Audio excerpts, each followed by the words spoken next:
आज हम बात करेंगे उस विषय पे जो इतना महत्वपूर्ण है कि उस पर कितनी ही बुकें लिखी जा चुकी हैं, लाखों वीडियो बन चुकी हैं। इसी से हम अंदाज़ा लगा सकते हैं कि हमारे जीवन में इसकी अहमियत कितनी है। तो आज हम बात करते हैं लक्ष्य पर, गोल पर। लक्ष्य बनाना तो हमने बहुत सी वीडियो किताबों से सीखा, लेकिन आज हम बात करेंगे लक्ष्य बनने से और मिलने तक का सफ़र। क्या? लक्ष्य बनने से और मिलने तक का जो बीच का सफ़र है, आज हम उस पर बात करेंगे। हर कोई कहता है लक्ष्य बनाओ, लक्ष्य बनाकर काम करो, बिना लक्ष्य आपको कुछ नहीं मिल सकता। और लोग लक्ष्य बनाते हैं, कुछ दिन बाद उनसे मिलते हैं तो उनकी बुक से वो पेज ही गायब हो जाते हैं। क्यों होता है ऐसा कि लोग लक्ष्य भी बनाते हैं और कामयाब भी नहीं होते? इतनी मेहनत करने के बाद भी वो अपने लक्ष्य पर नहीं पहुंच पाते। जब हम 70% कामयाबी का रास्ता तय करते हैं, तब तक हमें रोकने वालों की सूची में घर वाले, पड़ोसी, दोस्त, रिश्तेदार यानी अपने ही होते हैं।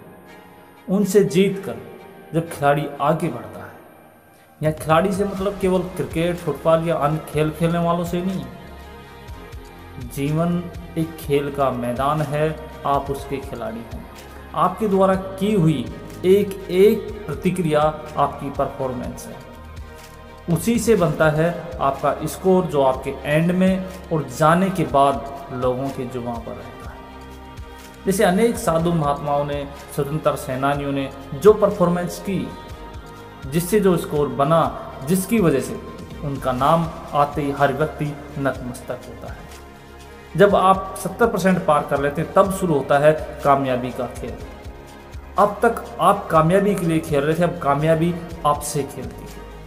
अब तक आपका संघर्ष प्रत्यक्ष लोगों से था, अब आपका संघर्ष प्रकृति के अप्रत्यक्ष सूक्ष्म रूप से होता है, जिसकी ट्रेनिंग कहीं नहीं मिलती।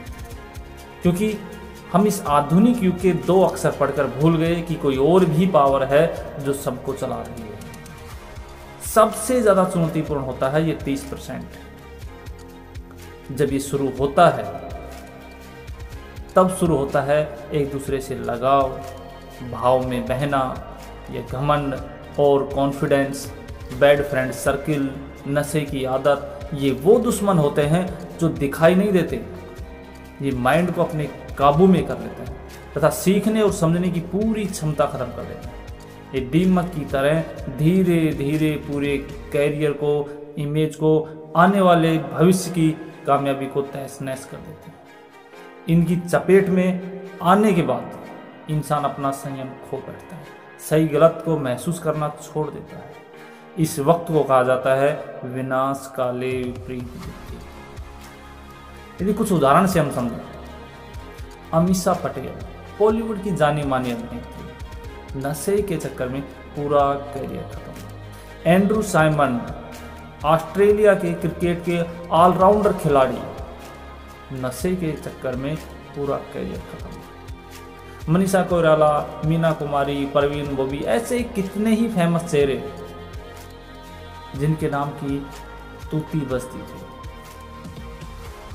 आज नशे के चक्कर में उनका पूरा करियर खत्म हो चुका है। ये वो वक्त होता है जब 70% चैलेंज को पार करके ऊंचाइयां हासिल तो कर लेते हैं, अब यहाँ पर रुकना कैसे है, रुककर लंबी सांस लेकर और लंबी जंप कैसे मारनी है, ये सिखाने वाला कोई नहीं होता।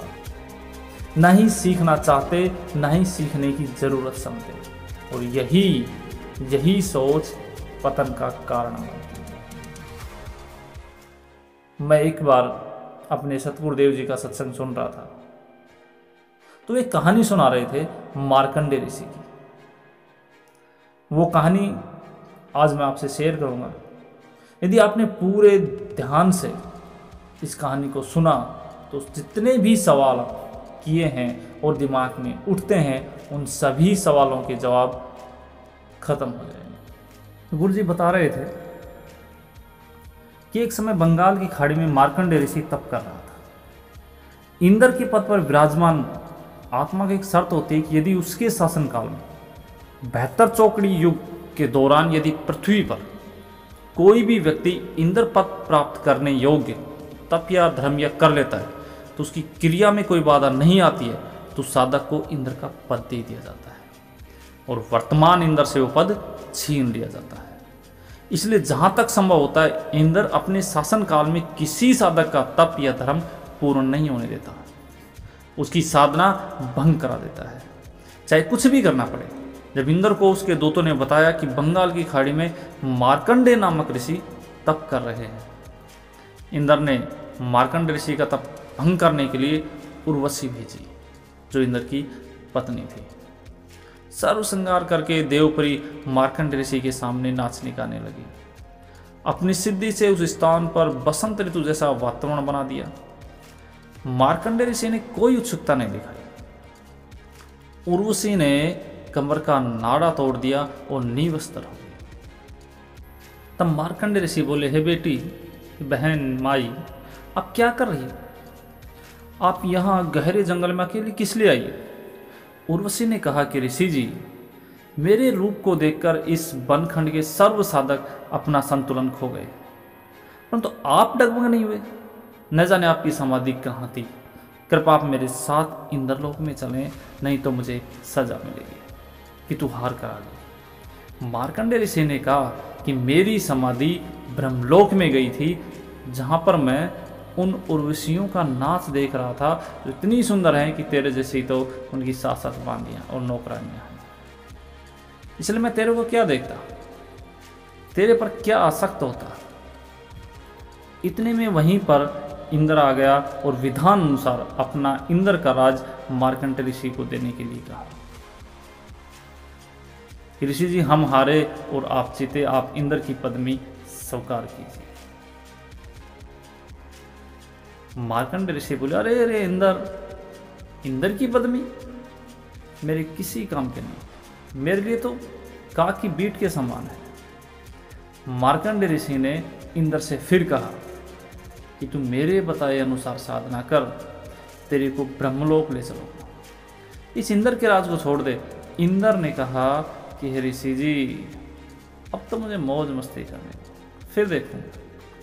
यहाँ से एक चीज निकल कर आती है, लक्ष्य हो तो मार्कंडेय ऋषि जैसा। क्या था कि ब्रह्मलोक चाहिए, ब्रह्मलोक। तो एक ही बात कहेंगे कि लक्ष्य हो तो मार्कंडेय ऋषि जैसा। इसमें दो बातें निकल कर आती हैं, अप्सरा का आना और इंद्र द्वारा राज देना। लेकिन कुछ समझदार लोग या कुछ समझदार लीडर, जिन्हें हर दिन हम देखते हैं पूरे एक्साइटमेंट में काम करते हैं, जैसे ही कोई नया प्लान देखते हैं, अच्छा ये फायदा और है, अरे वाह, okay okay, I am ready, मिलकर धूम मचाएंगे।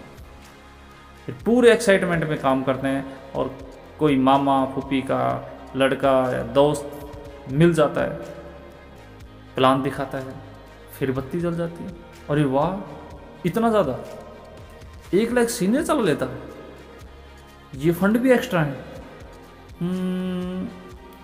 ओके, आई एम रेडी, मिलकर धूम मचाएंगे। ये वो संक्रमित लोग होते हैं जो खुद तो मरते ही हैं उस बीमारी से, सहपाठियों को भी ले रहते हैं। इस जहां का सबसे बड़ा धोखा वो होता है जो कामयाबी मिलने वाली होती है, उस समय कामयाबी खुद एक बार धोखा देती है, चेक करती है कि उस समय हम अपने आप को कितना सचेत रखते हैं। जिस प्रकार मार्कंडेय ऋषि जी का लक्ष्य था कि मुझे ब्रह्मलोक चाहिए, इंद्र ने अपना राज देने की तैयारी कर ली, कहा कि आप सब देवताओं के राजा हो, सिंहासन संभालिए, लेकिन नहीं, क्योंकि लक्ष्य उस सिंहासन से बहुत बड़ा था।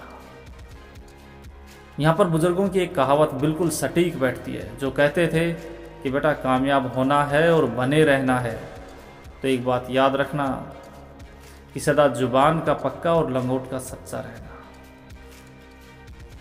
यहाँ पर दोनों ही परीक्षाएं एक साथ देखने को मिलती हैं और दोनों में ही मार्कंडेय जी सफल होते हैं।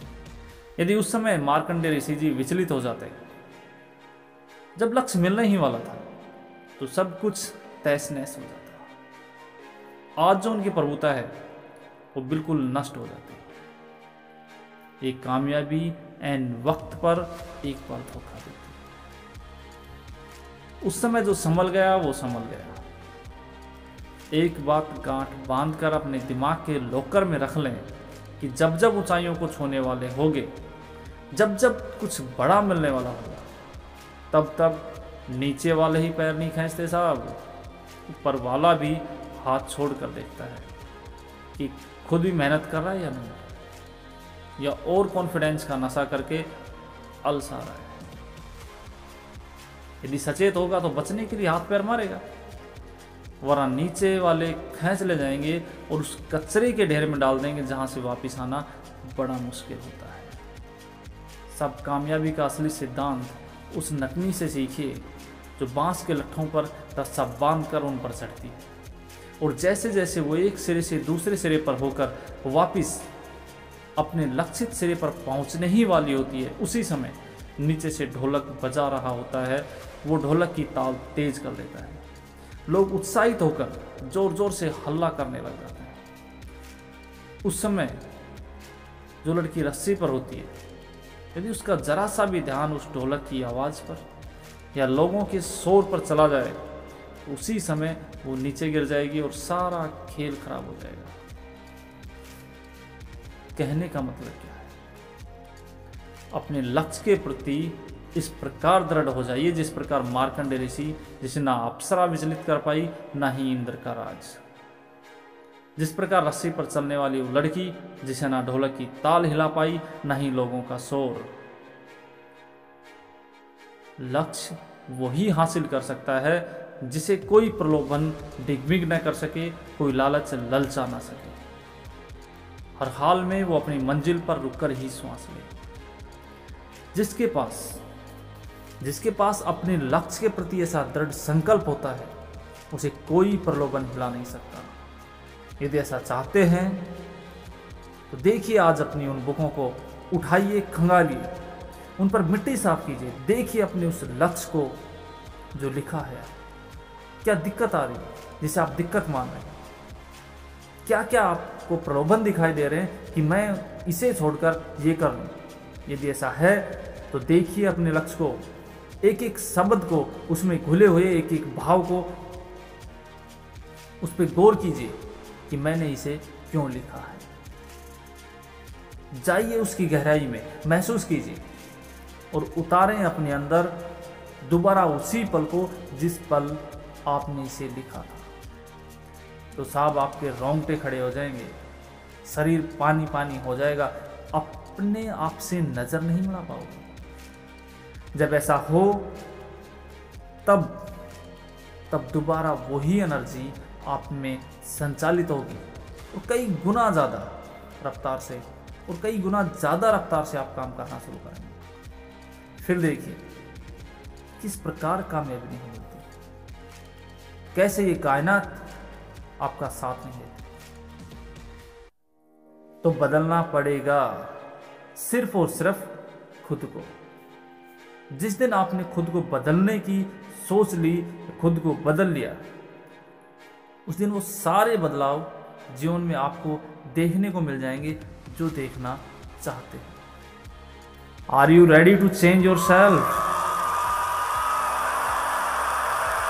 तो फिर आपको कोई नहीं रोक सकता। You will win. आप जीत कर ही रहेंगे।